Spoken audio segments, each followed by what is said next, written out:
You're watching the Gog Pod. Today I've been joined by Shaughan McGuigan. Now, Shaughan, without any further ado, obviously you're a big star on A View from the Terrace.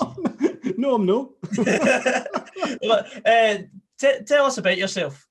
Okay, so I have been the token fifer on the Terrace podcast now for 7 or 8 years, and then for the last 2 years, I have also been the token fifer on A View from the Terrace. So I'm the one that sticks her thumbs up at the start. That's my contribution. That's almost my main contribution, pretty much. Yeah, I was almost disappointed when I introduced yourself and you didn't go hello. You know, I'll tell you how that came about. So see when we done the pilot. Yeah. So we had to do the pilot for the BBC, and we hadn't really, well, you know, so none of us had done TV before. Well, Telford had done a couple of shows for STV before, but other than that, none of us had done TV before. The kind of production company that we were with hadn't really made TV before. So didn't get me wrong, we discussed everything to the kind of nth degree, but we hadn't really organised how we were going to do introductions. So Telford was like introducing us all, and Fowler done something. I can't remember what Fowler did, and then Joe done something, and I was like, see, just because I'm older than them, I was like, I'm uncomfortable doing like a kind of rap introduction. So I didn't really know what to do. So that was kind of, there was like a weird start to the pilot, and then when it kind of came to doing the show for real, I was like, look, I'm not comfortable pretending I'm a rapper or whatever else Joe's going to do. I can't remember. Like Joe might have done a song. I can't remember. I was like, because I'm not doing any of that. And then Andy, the producer, Andy Mass, said, well, what about if you stick your thumbs up? And I was like, well, I can stick my thumbs up. So literally, that's how I started sticking my thumbs up. I'd just said no to everything else. Not even like a type of MCGUIGAN or something like that. No, that would be no. Bearing in mind, I am a man in my early 40s. That would make me cringe so hard I would curl into a ball. Fair game. So like, how did the transformation from the original podcast to television come about? So long story short, the BBC Scotland channel was about to start, and I think it was Fowler got an email from a man called David Harron. So David Harron commissions. He's involved with the BBC basically. So he commissions shows and gets them produced basically. So he listened to the podcast and he was a fan of the podcast. So he asked us, basically contacted Fowler and said, look, we are looking for I don't think it was necessarily a football show, but they're looking for a sports show for this new BBC Scotland channel. And he said that although they already had 4 or 5 pilots that had either been sent in or been made or were being made, he wanted us, he wondered if we'd be interested in making a pilot. Interesting. So obviously we were. So I can't remember who went to see him. Certainly Fowler, maybe Joe, and maybe Craig Telfer went to see them to kind of pitch some ideas. At the time, or still does, Robert Borthwick works for a company called Studio Something. Mm-hmm. So Studio Something were a company that was, I think, a kind of marketing and advertising company, but were keen to get involved in making television shows. So that was handy. Mm-hmm. Studio Something is a company that are just a small company that is just filled with hugely talented people that are just full of ideas. And so a director is somebody called Jordan Laird, and you can just sit in a room with Jordan and you can come up with a topic, and then Jordan will come up with 3 or 4 ideas that you would never think of to discuss that topic, if that makes sense. So they get involved. Jordan Laird, Ian Greenhill is the other guy that's involved with Studio Something, and Andy Mass is the producer. So we came up with ideas for the pilot. Now, other pilots that were being made were shows that kind of already had the BBC involved, so we knew that we were, I suppose, the rank outsiders. Yeah. We presumed that we wouldn't get chosen, so we kind of decided up front that we wanted to make something that was different, that wasn't like Sports Scene, for example, and we wanted it to be true to the podcast. So we wanted it to be something that we didn't take particularly seriously, but that also involved analysis. We wanted to cover all the leagues. because there probably wasn't anything that covered Scottish football as much as I might tell you what the scores are from Albion Rovers. They won't necessarily analyse Albion Rovers, for example. So we wanted to cover all the leagues. So we wanted to make a show that a pilot that at least we were proud of, because that's probably all that we can do. Because let's face it, we were never going to get a series. So just making a show that we were proud of, and it was a good story to tell people, was probably as much as we were ever going to achieve. So we come up with ideas, went and we shot it in a studio down in Leith. I must admit, at the end of the day, I did think to myself, I think that's went well. It's went better than I thought it would, because I was terrified. I didn't even really. I was a bit wary about being on it. I thought there was much better people than myself on the podcast, but I knew a wee bit about Arbroath, so they asked me to be involved, and we edited it, we sent it into the TV show, we sent it to the BBC, and then 2 weeks later they got back to us and asked if we would be interested in a 10-week series. So obviously we were. So we did those first 10 weeks. Then got extended to 13. Then we got 20 episodes for would have been the last football season, but obviously that got curtailed, and I think we maybe made 11 or 12. And then we got another 20 episodes for this series, which just started again in last week. So last week is the kind of second batch of 10. Whether it gets extended, whether we get a fourth series, I suppose we'll find out. But essentially, that's kind of where we are with it. Well, what I like about the show is that it's got this sort of you've got this sort of professional outlook on sports, and you sort of get bored after they've talked for 5 minutes about Celtic and how they drop points against St Mirren or something like that. Whereas yourselves, you hardly touch the Old Firm, and I love that.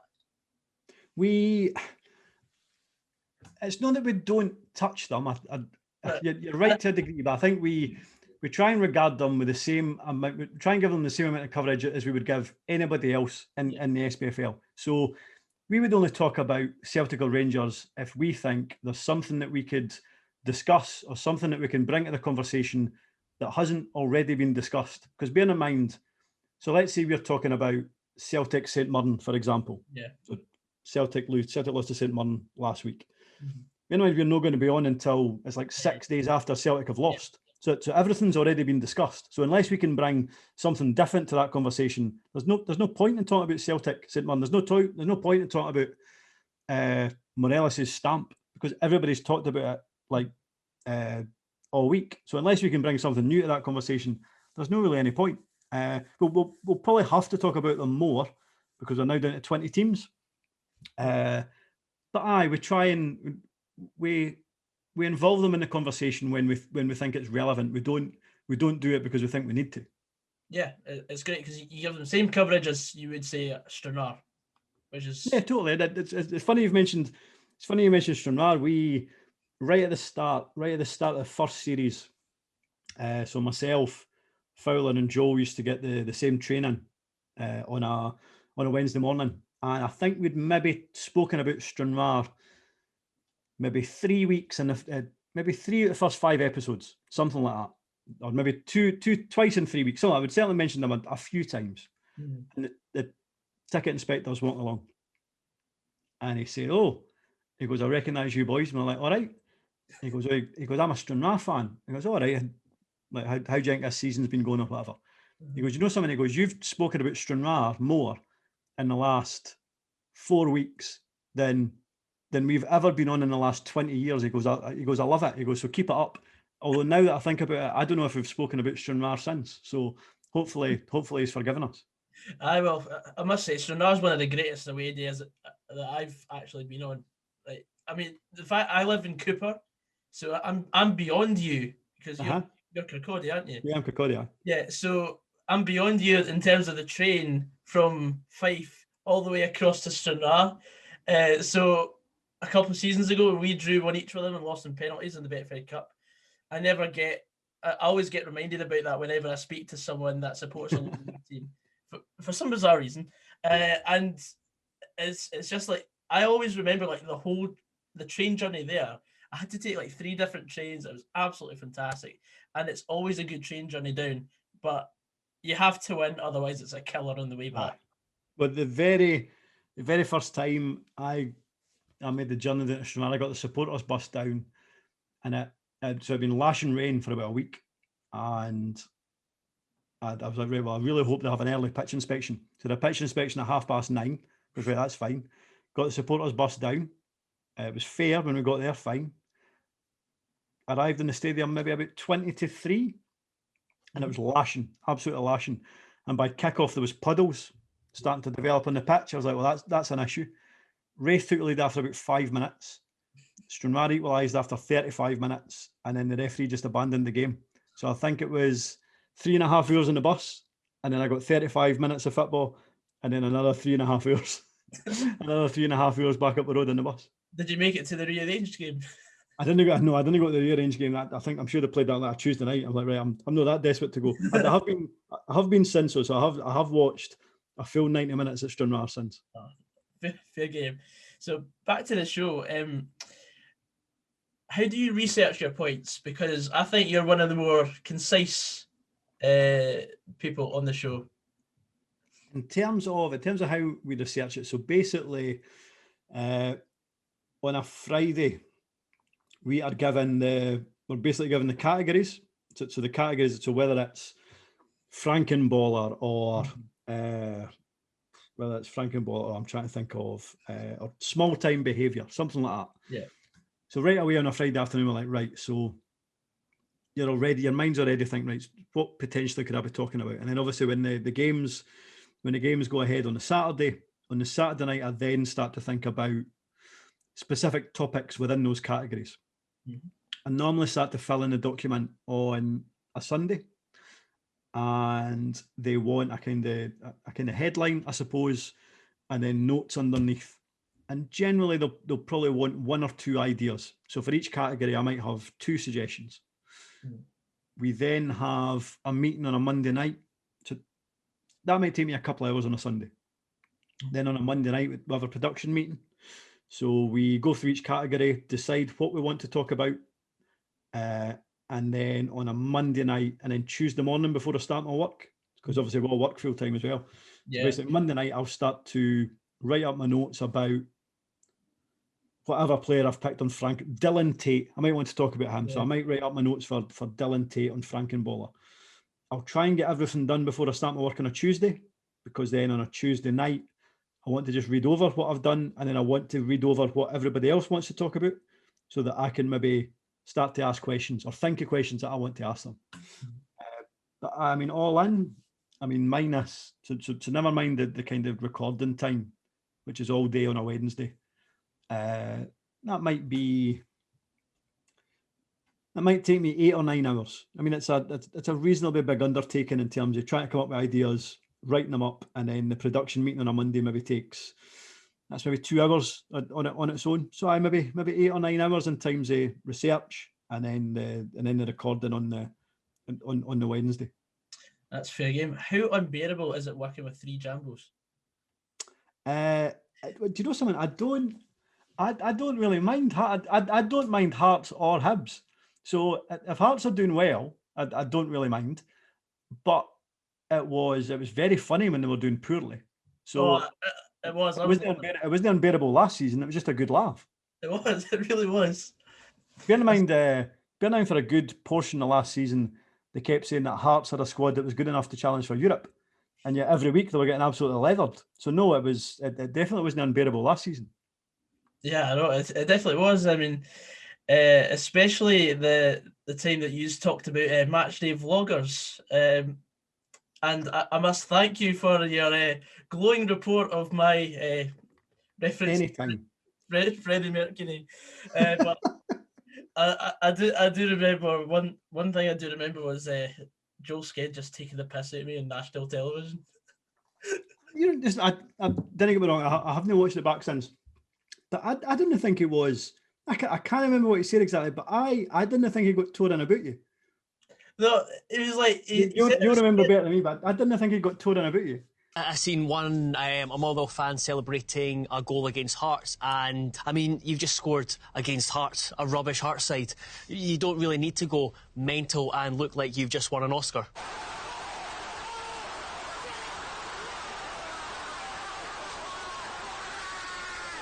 Oscar. Who does someone win an Oscar?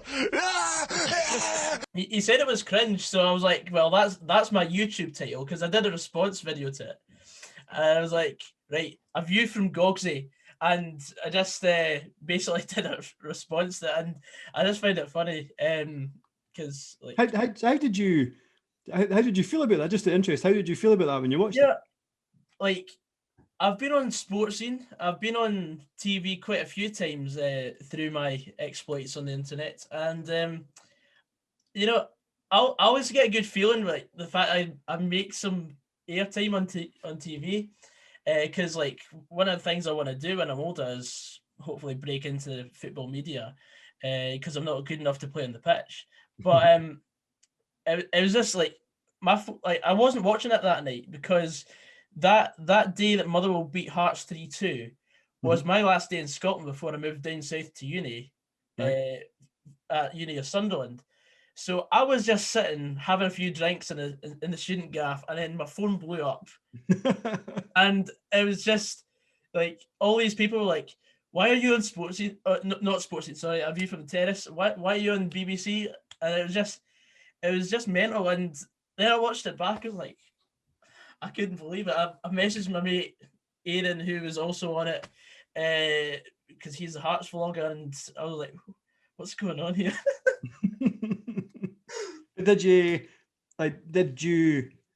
Were you okay with it, or were you or were you not happy, or were you all right with it? I was delighted with it.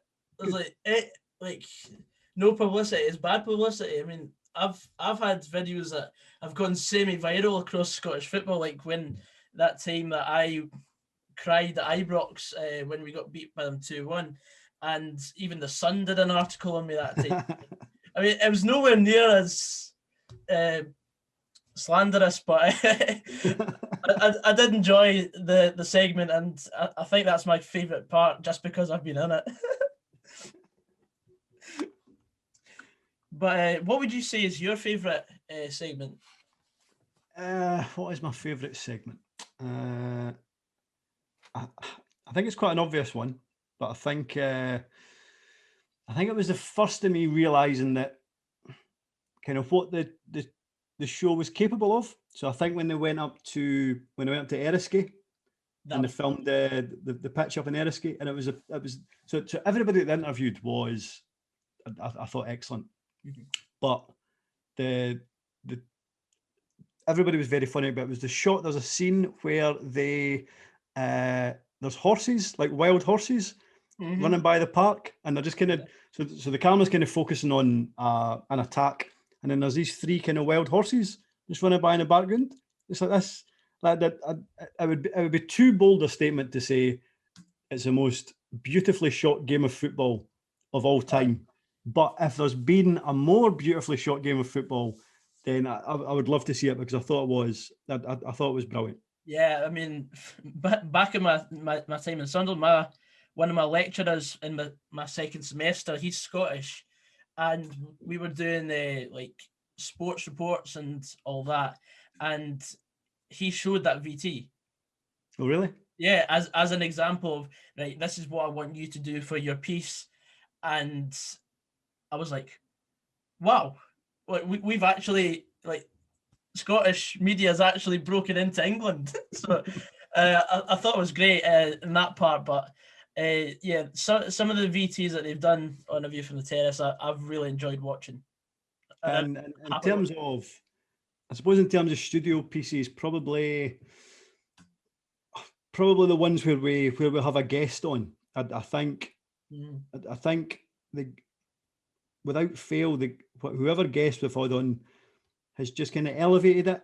I suppose it maybe just gives us a wee bit more credence. I suppose, if that's the right word. I think at the time we had Rose Riley on. I thought she was an excellent guest. I thought Craig Levine was pretty good just before the end of the last series. But anybody we've had on has just, in my opinion, lifted the show that wee bit higher. So any interviews, but if I was to pick one, probably Rose Riley. I thought she was excellent. I could sort of feel a wee bit of tension when Craig Levine was on, because of course there was two Jambos in the studio at the same time, and It I was just, think it's funny you should say that, because I think there was a concern that maybe a couple of the Jambos had mentioned him and had written things about him that they wished they hadn't, bearing in mind that he was coming on the show. So they were worried. They were extremely worried. But I don't know if Craig Levine was aware of that. I mean, we kept saying that Joel Sked had written terrible things about him on Twitter. Well, which is, I thought Levine was, I thought he came across really well. I thought he had quite a dry sense of humour. yeah, he does. He didn't take things very seriously at all, and I really enjoyed him as well. Really enjoyed him as well.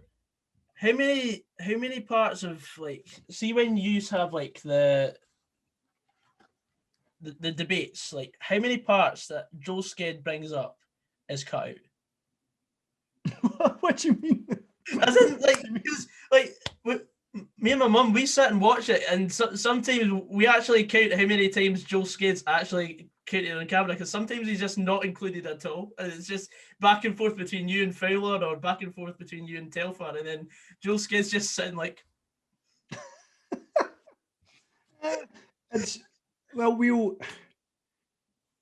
So last week, for example, so basically every single section we'll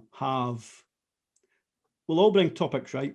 Mm-hmm. And so for the opening section, last week, the one I can't remember what I'd spoken about. I'd spoken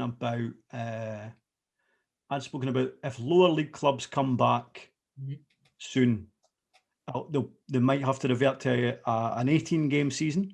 So they didn't use that. And I can't remember what Joel spoke about, and they didn't use that. And they spoke about Craig Telfer's one, and so whatever Telfer's topic was, I can't remember, and Fowler's topic, I think. So that was the two that they used in the first section. But quite often it'll be because maybe so the one I wanted to talk about, they felt was a bit dry. So it didn't have, there wasn't a lot of humour in what I wanted to talk about. It maybe didn't lead to as much debate as they hoped. Joel's one, I think it was just a matter of, they decided to squeeze a wee bit more out of that section so that they could expand on a different section. So it's not that it's not that either of us or any of us have more edited out than anybody else. It's just a case of what kind of works well. But I wouldn't say, I don't think Joel's had any more edited out than anybody else. No. But I mean, bear in mind, what you see on a Friday night is normally highlights. 47 minutes, roughly, of what we talk about in the studio. But we'll probably talk away in the studio. We talk less now. The way we do it now, we're probably just a wee bit better than we used to, a big bit better than we used to be. Yeah. But I would say it's 47 minutes of studio chat that maybe on a Wednesday might last, I'm trying to think, maybe 2.5 hours, 2 hours maybe. I think to start with, we're probably talking for about 5 hours. So it's some of it is just how it lands, or how funny it is, or how. So as I say, my one on last week got cut out because it was just a wee bit dry, a wee bit too administrative, I suppose. But no, I think Joel gets as much airtime, if not more, than anybody else. Of course. I mean, it's the same with me. Like, I'll sit and, like, for my match day vlogs, I've sat and recorded or filmed about an hour and a half's worth of footage every day. And I try and just cram it into maybe 10-15 minute highlight package of whatever happened. I totally, you want prime beef, cut out all the fat. Aye, that's exactly what it is, mate. So one of my favourite anecdotes from yourself on the show is, I recall sometime you said one story was when you got hit by a car in Kirkcaldy. Yes. Was this after a wee excursion to Kitty's?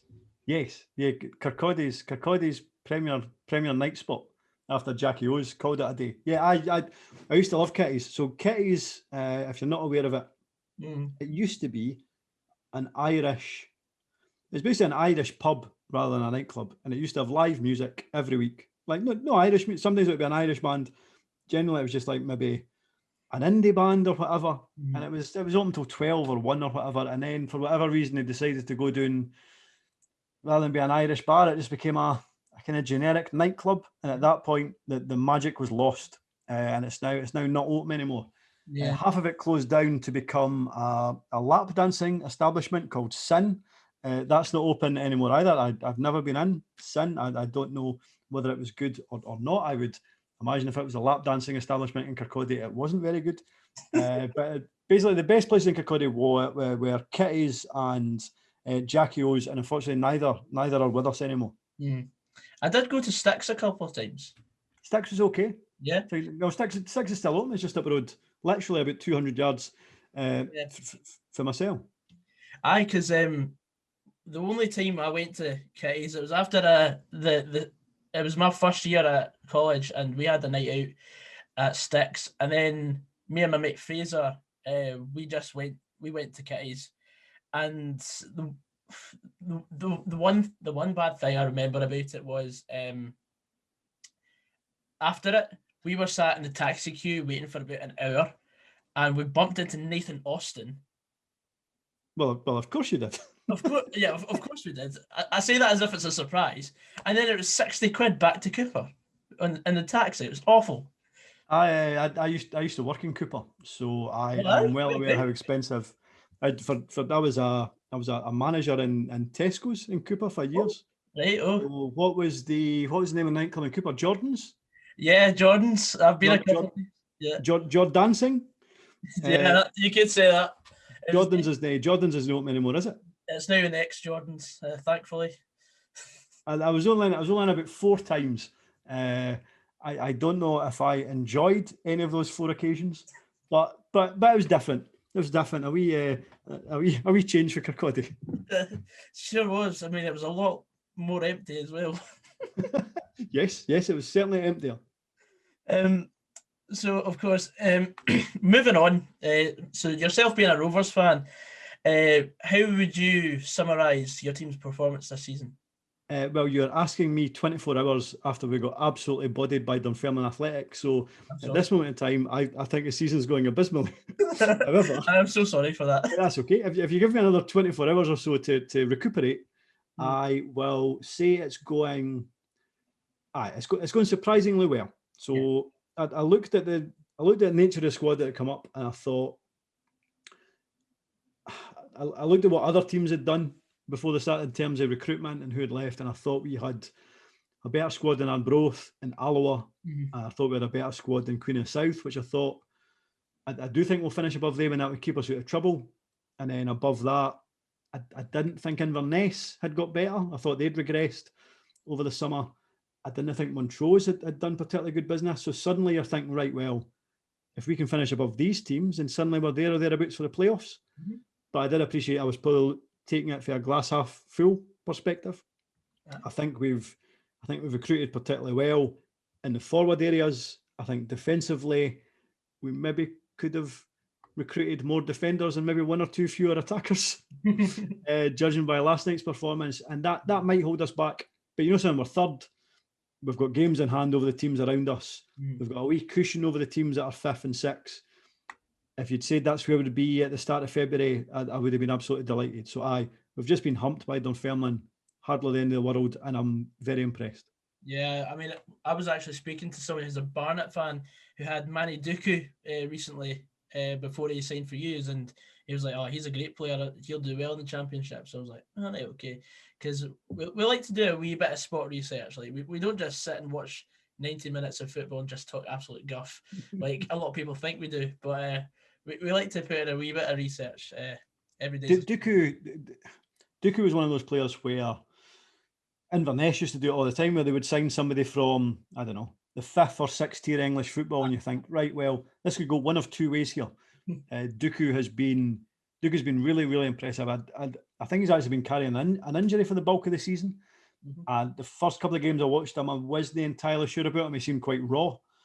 But he's been, I wouldn't say a revelation, but he is, his finishing's very good. He's reasonably physical. He's quite quick. And I think he will end up at he'll end up at a bottom 6 Premiership team next season, or somebody who is very much looking to get promoted next season. He'll certainly won't be at RAITH Rovers. Interesting stuff. Do you get to go to many games? Like, I've been at a couple this season, so I help out in the Raith Rovers website. Yep. So I do some of their match reports for the games. So there's a pool of us that do it. There's maybe about 3 or 4 of us that does it. So I try and share it about. So I think I've been at 3 games this season. But it's just not the same. Even as lucky as I've been to have been at 3 games, it still doesn't feel that much better than even watching it in the house. Like being in a stadium and there's only maybe another 30 people there, it still doesn't feel real at all. So as much as I've been fortunate to get to a small amount of games, I can't say I've particularly enjoyed the experience because it just doesn't feel real at all. I've been to 2 games since the start of lockdown, both at Tayport, because I was doing some media stuff with them. And one of the games, because I'm a qualified referee, or was a qualified referee, the referee got injured at half time. So I offered to help out and I got absolutely slagged. Like, I've never known abuse anything like it, and I'm a Motherwell fan. It was Tayport against Lochie Harp, and it was just absolutely awful. So did you actually step in, officiate? Yeah, I offered to step in. I was like, here, if the referee's pulled his hamstring, then I'm happy to step in. It was only a friendly. Little did we know at the time that that's not actually meant to happen, that they're actually meant to just cancel the game. All right, okay. Because it's at that level, but I still put my neck out there and certainly did get bit off. But what can you say? I mean, I was that desperate for a football match that I was just wanting it to just carry on, because it's got to that stage now where I'm just depressed, just sitting in this seat like 5 days a week watching a football match. It's just awful. And you know something, that's not going to change until next season now. I mean, I think I've kind of got my head around that. At the start, I kind of thought it might be in by the end of last year, and then as soon as it gets to December, and you knew it was going to go up again, you think, right, well, we're definitely not getting back this season. The fact we've had in Scotland 700,000 vaccinated, you'd like to think that we can get the bulk of the people who would be at risk vaccinated by the summer, and then we can maybe get people back in next season. That'd be great. We'll have to, because I don't think there's anybody. There'll be a lot of teams in Scottish football that can't go through this again 2 seasons in a row. No. They might get away with 1 season. They're not going to manage it 2 seasons in a row. Aye, because they'll end up having to make more loans and just have to pay off even more money by the end of the expiry of their current loans, etc. Aye. But moving on, do you do any interviews or is it just desk research? I've done interviews in terms of for the Raith Rovers website, and I've done stuff for the Raith Rovers programme, but no, in terms of research for the show, I don't conduct interviews as such. What we do is so when we have Rose Riley in, for example, or anybody for that matter, we'll all write out a list of questions that we would like to ask, and that's just really to give the production team a rough idea of what we want to ask the guest, and they'll say, right, well, yeah, go down that route, and we'll like that, and we'll like that. Maybe when they ask them that, but no, I don't normally interview anybody for the show as such. Because the next one was going to be, who's your favourite person? Well, you know something? I still do have a favourite person I interviewed, and I remember. So when I first started going to see Raith Rovers, so obviously that's a lot of years ago now. So when you ask most Raith Rovers fans of my age or slightly younger, and they'll say, who's your favourite Raith Rovers manager? And they'll always say Jimmy Nicholl, right? Because Jimmy Nicholl won the League Cup. Raith Rovers played in Europe. How can you ever better that? And I totally get that. If somebody says Jimmy Nicholl, that's fine. But when I first started going to see Raith, it was a guy called Frank Conway. So Frank Conway was used to be the Celtic goalkeeper in about the 50s or something like that. And he just seemed like a really old man. He probably wasn't even that old at the time. He just had like a kind of shock of white hair, kind of like Leslie Nielsen, if you remember him. I think I do, but I think he took charge of Raith Rovers when they were. So Scotland only had 3 divisions at the time, Mhm.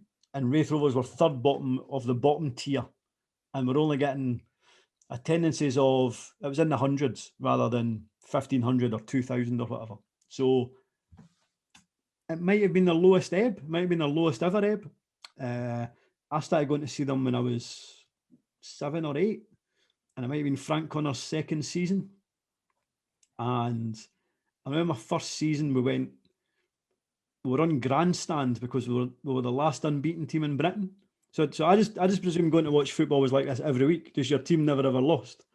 So we got promoted that season, and then he kind of had us challenging kind of upper echelons of the first division at the time. Mm-hmm. Never really looked like getting promoted, but in no danger of getting relegated. And he was always at the end of that, I think he went to Hearts to become Joe Jordan's assistant manager, something like that. Can't remember. Yeah. But I just loved him because in those days you could kind of sit right next to the dugout. Mm-hmm. So you could kind of see everything he did and you can hear everything he said. And I thought he was great. So anyway, this must have been well over 20 years later.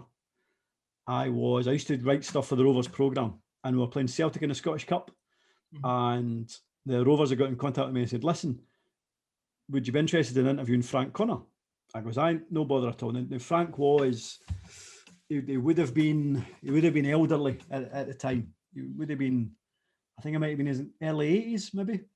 Right, okay. So I got contacted again to say, listen, Frank, he doesn't think he remembers his Raith Rovers tenure as well as he would like to. So he doesn't really want to do the interview. I was like, well, no bother at all. And then I remember I got a text at my work to say, Frank Connor wants to do the interview. Could you do it in the next 10 minutes? And I'm like well, wow. I'm at my work. So, I mean, I could, but basically I had to go to my manager and say, listen, would you be okay if I kind of went into an office and interviewed Frank Connor? I'll not be that long. I might be 15 minutes. So phoned him up, got on the phone to him, and I asked him a question. And I think after 15 minutes, I'd only asked him one question. And because he gave me so much detail. And it was the fact that he was worried about doing the interview because he thought he couldn't remember, like maybe 20, 25 years ago. And he remembered, so bear in mind, I was maybe 8, 9, 10 at the time. He remembered details that I'd forgotten. He could remember all his players, he could remember all his games, could remember all the results. But just to kind of interview somebody who is probably even now feeling like my favourite Raith Rovers manager, it was just it was a thrill. And I remember he said to me, because he played with Celtic, so he was kind of a Celtic supporter. Yeah. But because his affiliation with Raith Rovers, he loved the Rovers as well. Mm. I remember he said, I goes, so what does it mean to you when you were a Raith Rovers manager? What did it mean to you? And he said, he goes, I was quite short for a goalkeeper. I was 6'1" or whatever. He goes, but every time I walked out that tunnel at Starts Park, I felt like I was 7'9". And like it was just like a kind of lovely thing for him to say. I don't know how else to describe it, but I suppose to interview your hero or one of your heroes, and for him to be even lovelier than you thought he would be, it was just a brilliant afternoon. I think I spoke to him for about an hour and a half, which my boss wasn't very happy with, but it was worth it. Well, definitely worth it. I mean, I managed to get to interview James McFadden, who was my hero, and he gave me a good chunk of time. I was age 16 at that time, and the fact I was just sitting next to James McFadden asking him all these stupid wee questions, it was great.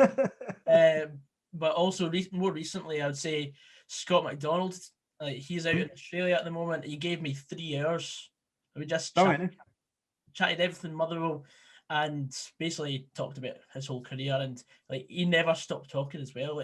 Just like yourself, Mr. Connor, and the fact he just completely it was like an encyclopedia every time he answered, and that's for me that's the best type of interview. Someone that can give you more than you need. Yeah, I mean Craig Telfer's Pelly podcasts. I mean, the amount of podcasts he does where whoever he's interviewing is quite happy to speak away to him for 2 hours, 3 hours. Was it David David Weatherson. I think David Weatherson spoke to him about 4.5 hours. I mean, it was incredible. It was like you split up into 5 parts. Funny story. My granddad's a Queen's Park man, and when he was growing up, he'd go Third Lanark one week with his mate, who was a Third Lanark fan, and Queen's Park the next with the same mate, and they would just alternate every week. He used to, like, sometimes when Motherwell were playing far too away, because like Cooper, Motherwell, it's about an hour and a half. So sometimes when Queen's Park were up in like Methil or Arbroath, he would take me to the game, and he took me to the game that it was a playoff semi-final in the season that they got promoted. So they played Arbroath at Gayfield, beat them 2-1. Weatherson scored, and after that goal, I don't know if you remember Craig Telford posting a photo of Queen's Park fans behind the goal celebrating. But there's me, age 7 or 8, jumping about with my granddad at the time. So I've been basically outed as a closet Queen's Park fan. But honorary Queen's Park fan. Honorary Queen's Park fan. And like the fact that like I'd never seen that photo before, I was like, holy shit. And then the next week we went to the playoff final against East Fife when they beat them 3-0, 1-7-2 aggregate. And that was one of the best games I've been to as a so-called neutral, because like I always look out for Queen's Park's results because of my granddad, and that was very special for me, even though Motherwell were slogging out against St Mirren about an hour and a half away. But yeah, that day I'll never forget. Just because of how mental it was, and it was great to see my granddad's team do well. And that Queen's Park team were a joy to watch. I think they finished.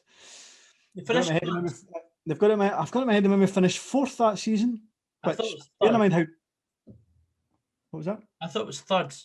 It might have been, but the fact that such a talented team only finished, as you say, maybe 3rd in that table. I mean, how they finished so low, considering how talented they were, I'm not entirely sure. And it was such a shame that they basically had to start again the next season.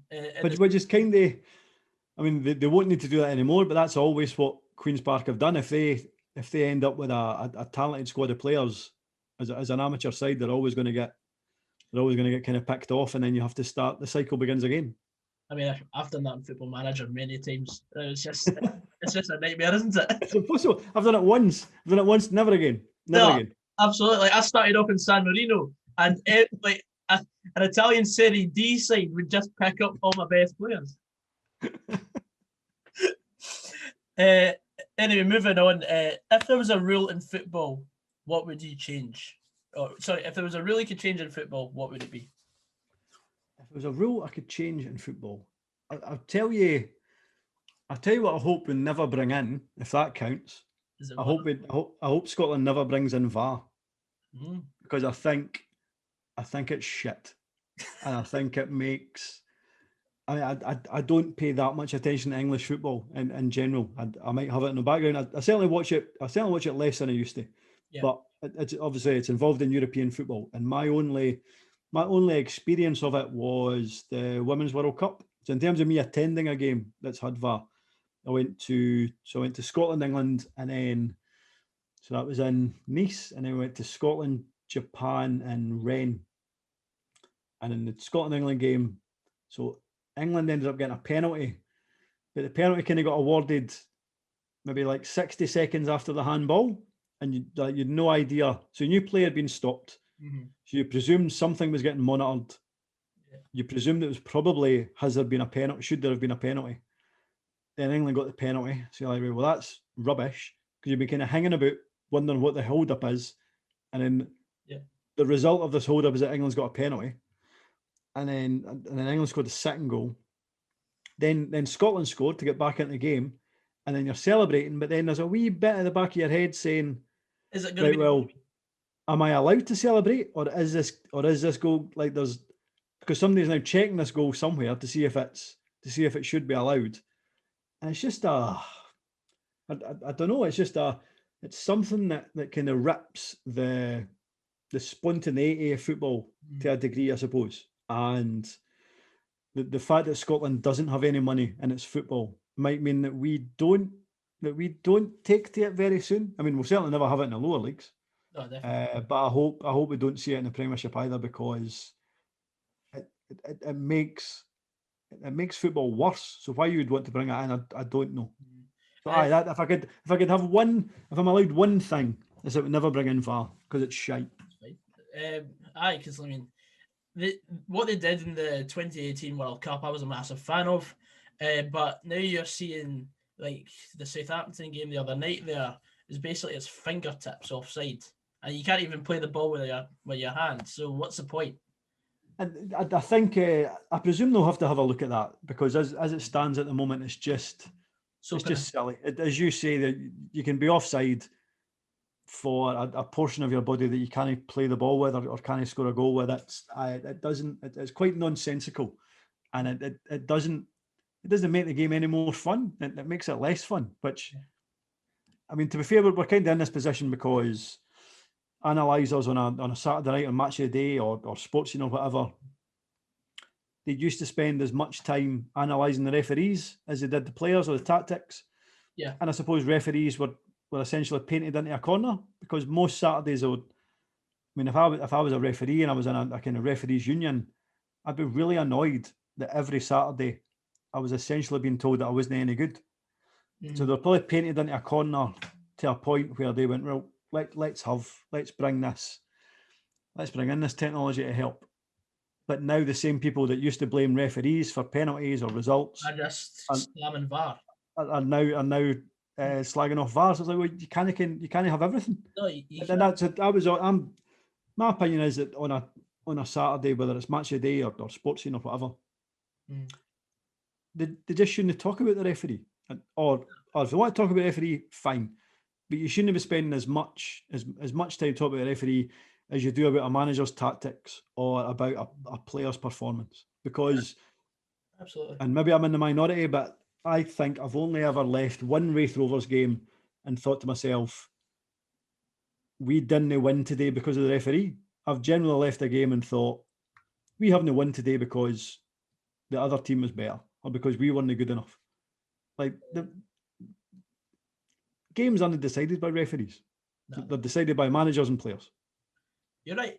And the thing is, when I was 16, I went to St Bricedale campus and did a refereeing course for about 12 weeks because I wanted to learn a bit more about the rules of the game, because like at that point I was genuinely interested in becoming a referee.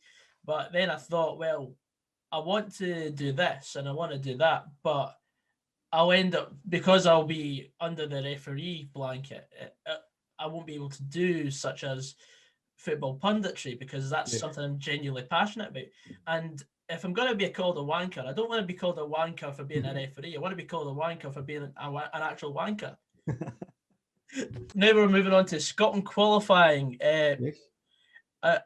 I'll kick off the category by asking, have you ever been to a football trip abroad? Yes. So where have I been? So I've been to Scotland versus Holland, where we lost 3-0. Yeah. I remember being absolutely furious because Kenny Miller was right through with just the keeper to beat it 0-0, and he must have took 7 touches, and after his 7th touch, the ball was behind him, and I was livid. That summed up that campaign, though. We were awful. Yes, it did. So I lost 3-0. Have I been to any other Scotland games abroad? I don't think so. I went to Ireland when we drew 1-1. I've been to Wembley a couple of times. I think that is the extent of my Scotland away games off the top of my head. The only away game I've been to is the San Marino game during this campaign, where we won 2-0 away. A real highlight. A real highlight. I mean, the trip was fantastic until the game kicked off. Did Mark McNulty score that night? It was Kenny McLean, and it might have. I might have just. Might have been Mark McNulty. I can't actually remember. It was that bad. I can't actually remember who scored the other goal. We were 1-0 after 4 minutes and got a second goal like 15 minutes to go. Were terrible, absolutely terrible. Terrible. San Marino could have actually scored. Yes, it could. So did you not go to München with RAITH Rovers? Oh, sorry. So, you know something? I was very much applying the kind of Scotland away game Fair stuff. enough. Yes. No, I went to Munich by bus. So Oh. I would have been, I think I was 15 at the time, 16 maybe. So I was a paper boy. I didn't have any money. A paper boy, yeah. So the only way I could really afford to go was, so as soon as they won the cup, I started to put money aside and then for like my Christmas and my this was October, let me get this right. So we won the cup. I think how long it was. So I had a birthday and a Christmas. Just asked for money. But I still could only really afford to go a bus journey and the match ticket basically in the hotel. But it was quite dicey. So I knew I could only go to one game abroad. But I wanted to go to the one that was going to be the biggest. Mm-hmm. But so we got a team for the Faroes in the qualifiers. Yes. Go to Tarfalag. I was like, right, we'll beat them. I think we'll beat them. So we had the home leg first. So I didn't book up for the away leg. Won 4-0 at home. Drew 2-2 away. In the first round proper, we got a Kranis from Iceland. Yes. I was like, right, well, I'll see how we got on in the first leg. So we won 3-1. And the Kranis were really good. And 3-1 probably flattered us. And I was like... They used to be one of the more dominating teams. Aye, they were at that time. So I think they'd beaten Everton. No, sorry. Somebody from Iceland had just beaten Everton. I was like, well, this Icelandic league it's no diddies. Aye. And they played really well against us. They had two brothers playing for them, the Gunnlaugsons. I think one of them, maybe both of them ended up in England. Regardless, we were lucky to beat them 3-1. And I was like, right, should I book up for Iceland, or shall I hope that we sneak through, and maybe we'll get somebody really big in the next round? So I decided not to book up for Iceland.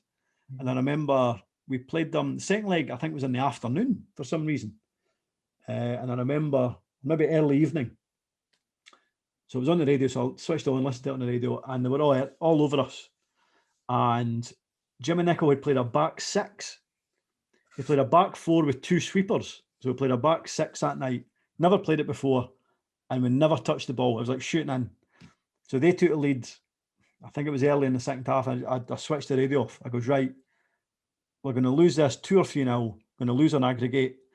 We'll never qualify for Europe again. And I've made a complete pig's ear of this because I'm never going to get to see RAITH Rovers away from home in Europe. So I just sat in my room. I just sat in my room in silence. I kind of thought, right, the game will finish in about 35 minutes. I'll go and I'll switch the radio back on in 35 minutes. 35 minutes later, I switched the radio back on, and the commentator was going berserk that RAITH Rovers had qualified. I was like, well, thank goodness, or words to that effect. Yeah. Like, well, regardless of who we get in the next round, I'm going. Doesn't matter who it is. I'm going to go because I can't take that again. And then they made the draw whenever it was on the Friday or the next week or whatever. Bayern Munich. I goes, right, well, I'm going to book up for that. But I could only afford the bus. So it was a bus, the match ticket, and a hotel. So it was like 24 hours in the bus there, 23 hours coming back. I think I was only in Munich for about 12 hours. And but it was worth it. Oh, absolutely. I mean, I've yet to see Motherwell play abroad. I was a bit young when we were consistently qualifying for Europe, and then of course COVID hit. The one season that we were playing out of our skin for about 60% of it, but well, we move on. I'm sure it'll come again sometime. You'll see them eventually. What's that? You'll see them eventually. I will see them eventually. It'll happen again someday. If we get like a wild card. So over the last 2 decades, what would you say has been the most memorable international night? In terms of games I was at, so I don't think I've missed too many qualifiers over the last 20 years. Stopped going to friendlies after we lost to Hungary 3-0 under Bertie Vogts. I was like, right, I've had enough of friendlies. I've been to one actually. I was there when England beat us 3-1. I went to that friendly. I'd probably have to narrow it down to 3, if that's allowed. Yeah, that's so. The night we beat Ireland at Celtic Park, 1-0, with Maloney's goal. A brilliant night. a brilliant game, a brilliant atmosphere, a brilliant goal. The game at Hampden where we beat France 1-0, Caldwell kind of slid in for the corner. Yeah. I remember it. So literally the last 10 minutes was, I mean, pretty much the entire game were back to the wall, but the last 10 minutes was like shooting in. And every time a Scotland player would clear the ball, like 30, 35, 40, 50 yards, the Scotland supporters celebrated it as if we'd scored. Like we're celebrating clearances, like with gusto. And I remember 10 minutes after full time, everybody was still singing, and you could actually feel Hampden was moving, like you could kind of feel it shaking. And I'd never thought that would be beaten until the Lee Griffiths' 2 free kicks against England. So the first one, the first one, the celebration was as good as you'll ever get, I thought, until whatever it was, 3 or 4 minutes later, and he lined up the second. And I know you can kind of say it with hindsight, but everybody in the stadium was adamant he was scoring, that he was going to do exactly the same again. And I appreciate you. There's times where you see somebody placing the ball to take a free kick and you think, oh, he'll score this, and he blasts it into the wall. But I had absolute faith that he was going to score that goal again, and I've never been involved in a celebration like it. I sincerely doubt I'll ever be involved in a celebration like it again.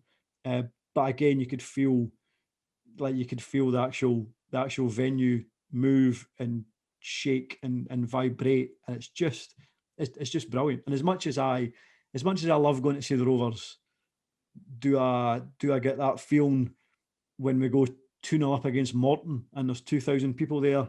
No, but to be involved in to be in the crowd at a big Scotland game, a significant moment when the ball hits the back of the net, I don't think there's a feeling like it. That's one of my biggest life regrets. Not going to see Motherwell draw 6 each with Hibs, and I missed the Scotland 2, England 2 game because I had prom that night at the St Andrews Old Course Hotel.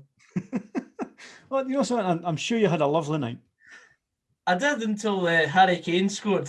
I was told off for making a racket because Scotland had gone 2-1 up. I was like, shut up. And then I come back to find out that we conceded. I was like, oh. So that night was the first night I got pished. You know something, and if that doesn't deserve getting drunk, I don't know what does. Absolutely, mate. So after the lows of this massive campaign of getting thrashed in Kazakhstan, what do you feel was the turning point that turned an awful Scotland side into a competitive one? It's not a very nice thing to say, but I would suggest getting rid of McLeish. Mm-hmm. I thought the appointment of McLeish was a poor one. I've said a few times that I find it a bit annoying when Scotland appoint a manager whose career trajectory is on the way down, and sometimes it maybe has worked, and then sometimes we've appointed managers who it looks like their career trajectory is on the up, and that hasn't worked.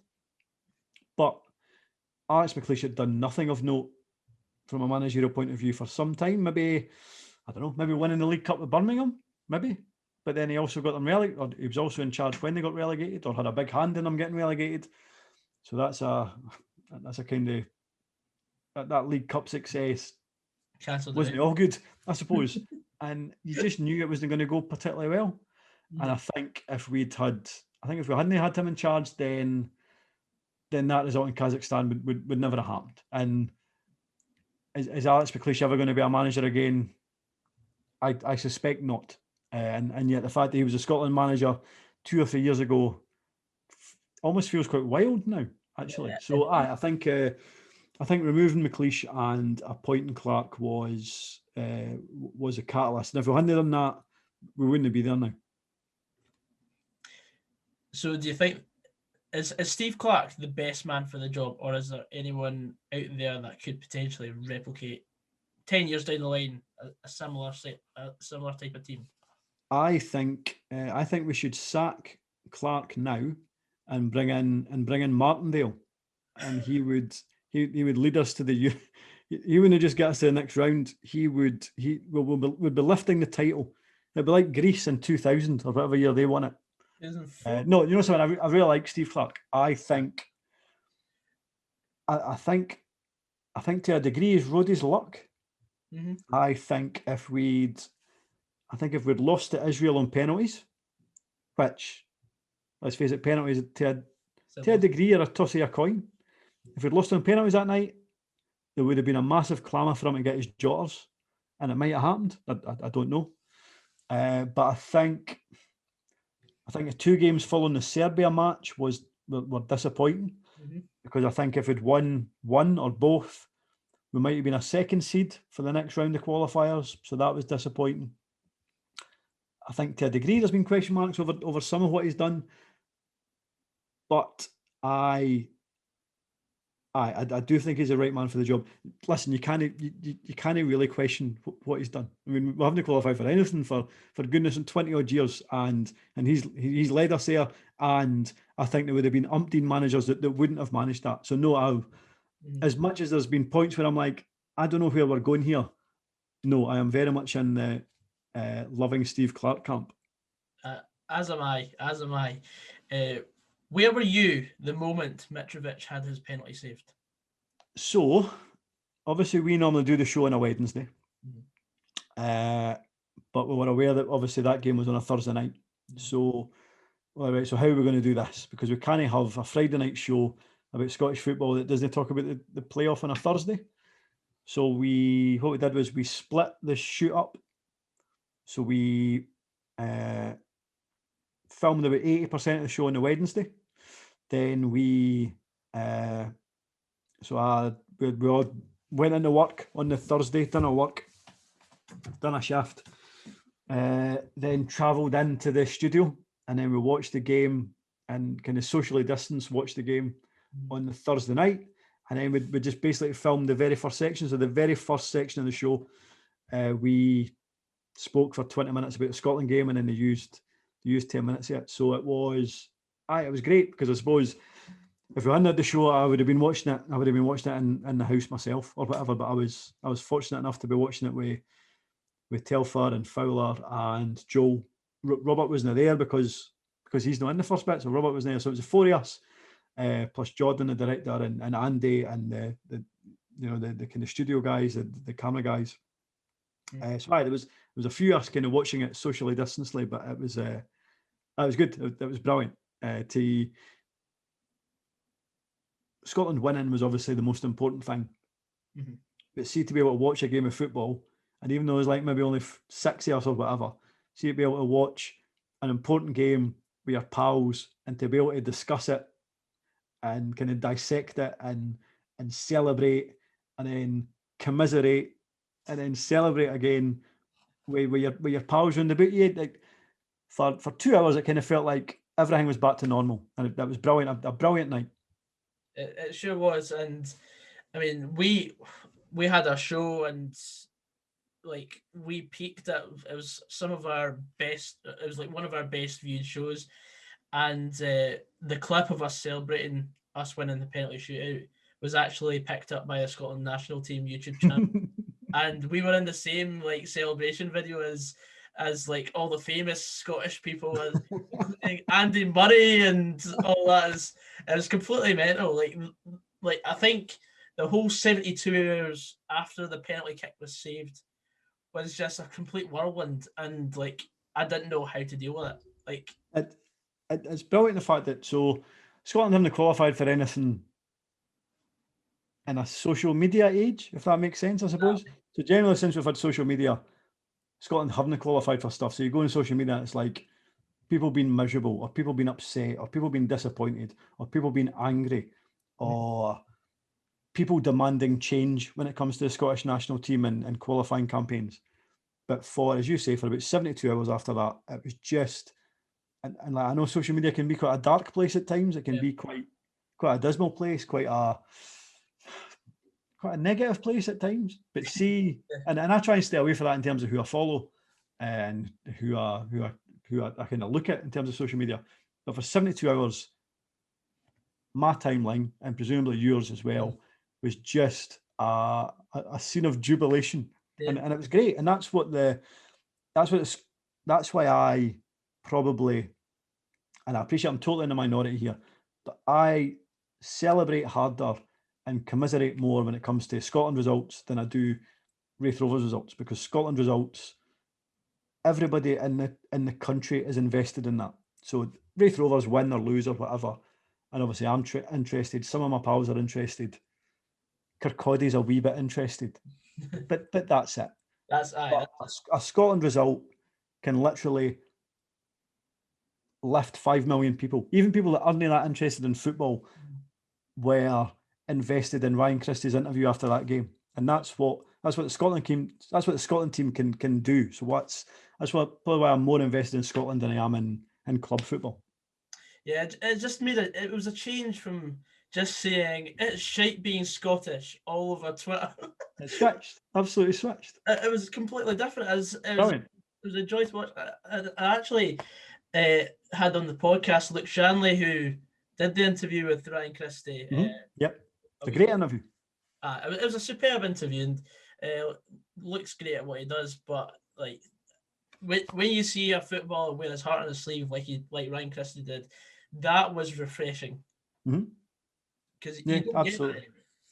He kind of summed up where everybody was. Just the fact that he knew there and then what it meant to everybody, and obviously I suppose there was a kind of physical exhaustion, probably a mental exhaustion as well, about in terms of what everybody's been through this year, and he knew what it meant to everybody, and he knew the part that he played, which was a kind of vital role, and what a huge moment that was for him and for Scottish football. Brilliant. Absolutely. So Scotland have never progressed from a group stage before. Is 2021 the year? I will say yes, because it's. I'm not going to say it's never been easier before, because let me get this right now. So the 1986 World Cup, you only had to finish third to get through. Yeah. In terms of there was that kind of best third place teams, and we didn't manage that. If we beat Uruguay in the last game, we would have done it. In 1990, we beat Sweden 2-1. And the next, so we presumed when we lost to Brazil that we were out. However, the next day, I think Uruguay were playing South Korea the next day, and it was 1-1 going into the last minute. And South Korea were down to 10 men or something like that. And if Uruguay didn't score, then unexpectedly, Scotland were going to get to the second round. And Uruguay scored in injury time. So we thought we were already out the day before. Then we thought we were in. Then we were out. But we've never been in a tournament where third might get you through. And we've had 2 games at home. Now we play Croatia and Czech Republic at Hampden. And in England at Wembley. Do I expect us to win at Wembley? No, but I don't think it's impossible, because we'll lift our game. Yeah. And we have a good record against Croatia and the Czech Republic. It would have been a lot better if we could get 55,000 people in Hampden or wherever it holds. Right. But I think we have 3 points might get us through. I think 4 points would definitely get us through. So why no? Why no? Let's make 2021 the year we actually qualify for a second round. Absolutely. Now we're on to make or break. This is quick fire questions before we end the podcast, sort of off topic. So the first question is, you have to make a match day playlist, but you can only choose 3 artists. Who's in it? Oh, well now. I'd go for... So bearing in mind, I kind of grew up in the 90s. I would go for Ocean Colour Scene. Okay. It might be my favourite band of all time. And I'd go for Paul Weller. Right. And then I would go for, a third band. I would go for Fleetwood Mac. Might be my third band. That's an excellent choice. Next question is, if you could make a 5-a-side team up of players that you've witnessed play in the flesh, who's in it and why? Right. So players that I've seen in the flesh. The problem is I struggle to remember them. I'll tell you what. I'll maybe keep it to Scottish players because that makes it easier. Because I've seen Spain at Hampden recently when they beat us 3-2. Yeah. Germany when they beat us 3-2. However, I'll keep it to Scottish players that I've seen. Goalkeeper, I would say, I'd maybe say Craig Gordon. Mm-hmm. I think there's an argument between Craig Gordon and Andy Gorham. But in terms of playing for Scotland, I'd say Craig Gordon played them better. Gorham was a better club goalkeeper, I think. In terms of Scotland goalkeeper, I'd say Gordon. I would say striker-wise, McCoist. Yeah. Like he is funny. And if I could get, see if we can get any guest on A View from the Terrace, it'd probably be Ali McCoist. But I mean, in terms of Scotland strikers, have I seen anybody better? Maybe not. In terms of when I've been going to see Scotland games. Mm-hmm. Midfielders, I enjoyed. That's only two players I've got. Geez, defenders. Defender, and Andy Robertson. I mean, wait a minute. Thing is, Andy Robertson, has he been that good for Scotland? Maybe not. Have I seen a better Scottish defender? No. So we'll have Andy Robertson. Midfielders, I would have. I'll tell you who I used to love, and I wish he'd left Celtic when he was younger because I think he would have had an exceptional career. My granddad used to take me to some Celtic games when I was younger. So Paul McStay. I thought McStay would have strolled it for a good team in England, but he stayed. McStay just loved Celtic, and he was in a Celtic team that wasn't that good. He was kind of surrounded by players that were nothing startling, and he was kind of ground down, I suppose. Yeah. And he missed the penalty that won Raith Rovers the League Cup. So bonus points for McStay. I mean, is that 4? I've got 4 now. That's 4. One more. Right, 4. One more. I'm trying to think of maybe a winger that I've seen play for Scotland that has delighted me. I'm trying to think here. I'm kind of struggling, or a dominating centre half that I've particularly enjoyed. I tell you, for a spell I loved Colin Henry. All right. And you know something? I'm just trying to think of a centre half because that team needs one. There was a spell when I used to watch Scotland in the kind of mid and late 90s. I didn't think the team was that good. It wasn't really qualifying for tournaments anymore. It kind of felt like it was coming to the end of a cycle. Yeah. But when you look back to that team in the 90s and then compare it to most other Scottish teams since, almost every player for that Scotland team would have got in any Scotland team for the kind of early 2000s. Colin Henry won the kind of English Premiership with Blackburn, and he was one of the reasons that they won it. He was probably an underrated centre half, so I would have him. Although to be fair, you've totally put me on the spot, and I have a terrible memory. So if you ask me this tomorrow, I'd probably give you 5 completely different players. But that's who I would have. That's the purpose of Make or Break, because it just puts people on the spot. I think it's really entertaining to see people struggle. Next question is, if you could be in a WhatsApp group chat with 3 characters from Scottish football of your choice, who'd be in it? I think I've already named one. Mm-hmm. So I would have Ali McCoist. Yeah. I would have characters from Scottish football. Ali McCoist would definitely be one. I think I would like to have you told me, and this is like terrible podcast, so I have to keep talking until I can think of a couple. Who else? Well, who would you have, for example? For me, I would have James McFadden, because he's obviously the GOAT. I would also have, in terms of characters, I see it's no easy. It's no easy getting put on the spot. Not easy. I think I've played pro clubs on FIFA with Declan Gallagher, and I think he's a good crack up. And I'd also probably say the third one's always the killer, because you're always leaving someone out. Someone that I find entertaining. You know what? Just for the laughs, I'd probably say Scott Brown, just for the shithousery.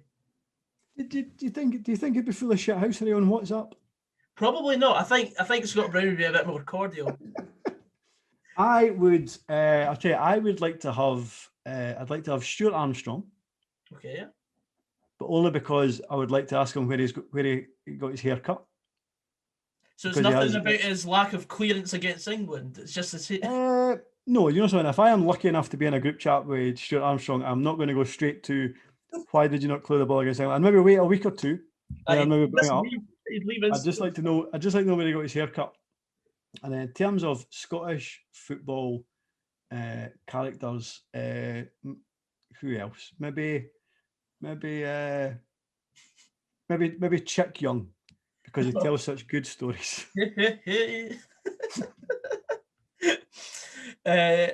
Picture the scene. You're in the Okay. pick and mix aisle of a sweet shop and can only choose 3 seats. What do you put in your bag? I would pick and mix. So I would have. I would like probably a kind. Well, nothing. I don't like hard sweeties. No, So they're a I'd bit. avoid toffees. All right, toffee. I'd maybe have a caramel. Right, yeah, But you know the kind of soft kind of caramel barrels that you would get. yeah. And I would have I know they're not that popular, but I quite like a kind of coffee sweetie. Right. And Rebel. maybe I quite like a kind of chocolate orange type thing. Oh, I do. That's the first No, time. wait a minute. No, take one of them out, and I would like a lint ball. Whoa. That's the first time someone's said that. I'll add that to the league table. I mean, lint takes chocolate to another level. Oh, it does. Like, I'd happily just have 3 lint if I could just remove everything. It's gonna be three lint balls. fair enough. So I've asked you some questions. Now it's your turn to ask me something. Okay, what has been the highlight of your kind of vlogging, podcasting career? Well, I do love just talking to people in general that have a shared interest of mine. So just every podcast is what I live for, because I work 3 times a week in my dad's shop, just so I can get the money to go to the games and also just get to talk to people like yourself, Luke Shanley, Scott McDonald is absolutely fantastic. But I think in terms of just being on YouTube in general, I think because we've done some charity football matches for Sam H. We played one at Steny. We won 5-1 against sort of community team. I scored 2 goals. That's up there. And also we played at Falkirk. We lost 4-3. I got a great assist. That was up there as well. But it's just every time someone would recognise me in the street, or just like if I'm sitting on the train going to a football match, someone comes up to me and says hello and starts talking to me about football. That is fantastic. That's pretty cool. And are Motherwell going to stay up this season? yes, I think we're on our way up now. I think we'll challenge for top 6. That feels bold. It feels bold, but thing is, we hadn't won in 13 games, and then we turned the game around against the odds. The first time we had actually come from behind to get something out of the game against Ross County last week, and we won 2-1. That meant more than just the 3 points. That meant the start of something potentially great with Graham Alexander. Like, this could be the start of us actually maybe doing a Livy-esque run where we may go 5 or 6 games without a defeat and could push towards top 6, because between 6th and 12th, there's nothing between the sides. Like, well, if it means you get to an away European game, I sincerely hope they achieve it. Yeah, because I think it'd be really special just going like, I've always had the ambitions of going abroad, and COVID hit at the wrong time because I've saved up money to go to see Motherwell play abroad. I've saved up money to see Scotland. I've got the points for going to see us at the Euros as well. So it's just annoying that it's just at this point in time that COVID hit. But c'est la vie, isn't it? It's a blow. It's a blow to Manal. It is a blow, but it just means that I can save up for potentially going to Qatar. I mean, I can see us. Obviously, we've qualified for a tournament where there'll be no supporters, and then we'll qualify for a tournament where no where one it's was, like 6 to 8 degrees, and we'll just and then we'll melt miss out into in ice. Germany in 2024. Exactly. Hopeless. Absolutely hopeless. But in terms of questions, that is me finished. So I'd like to thank you very much for coming on today. No worries. Thanks for having me. I thoroughly enjoyed it. Thank you. So, yeah, guys, thank you very much for coming on and watching our great podcast. And you can, of course, watch Shaughan doing this on every Friday at the moment on the BBC Scotland channel. But as of now, I've been your host, Goggsysaan, a bit of a viewer. See you later, guys. Take care.